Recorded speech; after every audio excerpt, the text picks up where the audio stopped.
Hey guys, Peter here to tell you about the latest from Somehow Joe, Scales and Details, out September 16th on Inverse Records. The album has 9 tracks, 37 minutes in length, and this is the band's third full-length studio album. They are a Finnish progressive metal band.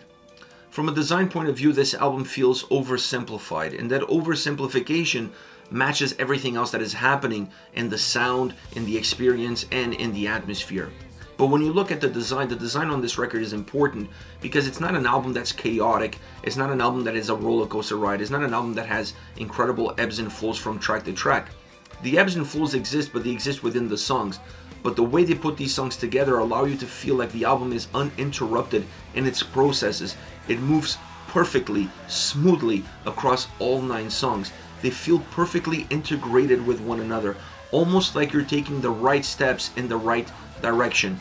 You're never really taking a step off the beaten path. You feel like the song that comes after the one you're currently in is exactly the song that you needed in this road, in this journey that this album offers. So it's a great design, one that has incredible playability from the get-go because you feel fully engaged with what the album is offering you. You feel like you're always looking forward, never looking back, never wondering about what was left behind, but always wondering about what the future is going to bring. Great design, great structure, great delivery.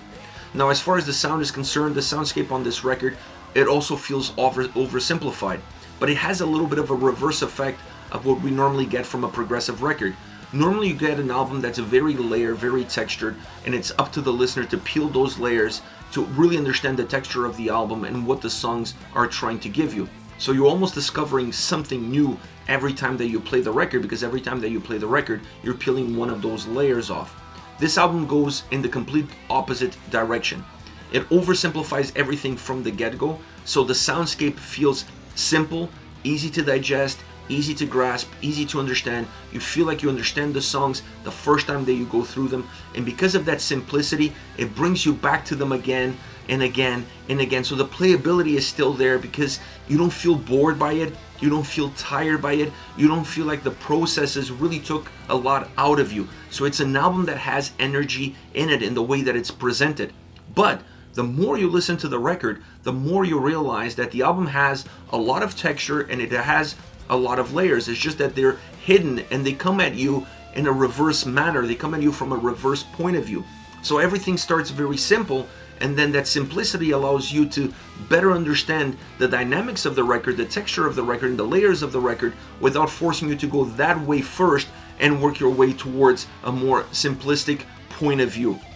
I love this style, I love this design, I love this approach. To me, this is how progressive metal really works. I connect with it much better when everything is in front of me, and what I'm discovering, I'm not being forced to discover, I'm rather being kind of guided through that discovery, and it's happening a lot more organic. It's happening a lot more natural. This is a very organic sounding record.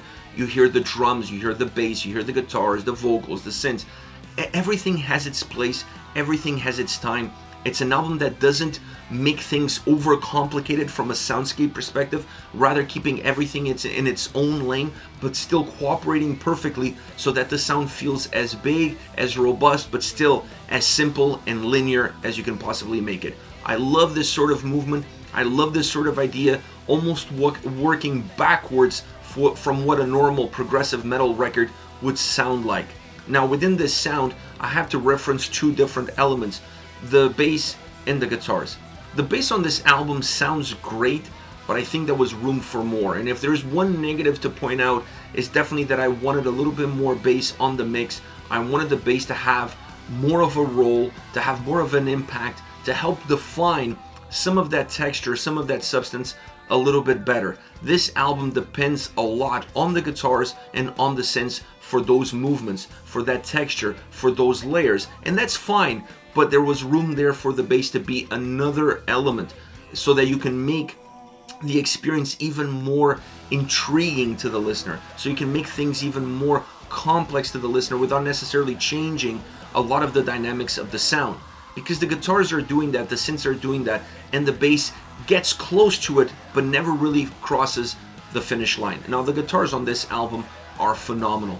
They sound simple, they sound beautiful, they sound haunting, they sound energetic, they have a lot of different moods. The mood of this album, the atmosphere of this album, and definitely the dynamics that you're going to get from song to song are in large part due to what the guitar sound is providing. Mixing and matching different ideas, different atmospheres, different elements, different influences, even different genres, bringing all of them to the table, but giving them the band's DNA allows them to still stay connected and allows them to still stay balanced. And at the end of the day, the guitar sound feels very linear from start to finish, even though under the surface is actually very dynamic and volatile. I love this interesting approach. The guitars are definitely one of the pillars, one of the cornerstones of what are you going to walk away from this album talking about. The other one is the vocals. Not one-dimensional, not one size fits all from beginning to end, rather very dynamic, taking different approaches, different tones, different deliveries, different starting points, different finishing lines, depending on what the song called for and the different momentums that exist within the songs. They took different approaches, different ideas, and different executions. It works really well. It makes the album have more life. It allows the album to be more energized, and it allows the album to feel a little bit bigger, to have a little bit more of a robust experience without changing that simplicity and without changing that linear approach that it offers. All around, this is how I enjoy prog. I like a record like this. It doesn't overstate itself. It doesn't overcomplicate. The songs are short, to the point, allow you to better digest them, allow you to better grasp them, and then move on to the next song with the learning lessons from the previous track and find your way through this incredible record, because this is an incredible record. Now, as far as favorite songs are concerned, I want to start off with Spin, a more controlled song, a song that feels a little bit more boxed in, that uses the guitars for drive, melody, and atmosphere. The guitars are really the main condiment of everything that this track offers. The shifting vocals add a more natural approach, and then you also add electronic sounds to them to take them out of that comfort zone, to take them out of that natural approach and give the vocals more of a two-dimensional feel that adds fluidity, that adds energy to a song that musically sometimes it feels very draining, it feels very static. The song has a great solo section that just brings light. It brings a little bit of energy, brings a little bit of light, but doesn't completely distort the overall experience that the track offers. You find your path throughout this song easily, and that adds to a great experience all around. Next we have Rush. This is one of my favorite songs on the record. It has great sound and great vocals working really well. Everything feels very bright. The synths help define the experience. They help connect the song. The synths overall help connect the tracks in the context of the album, but in this song they do the exact same thing in the microcosms of the track itself.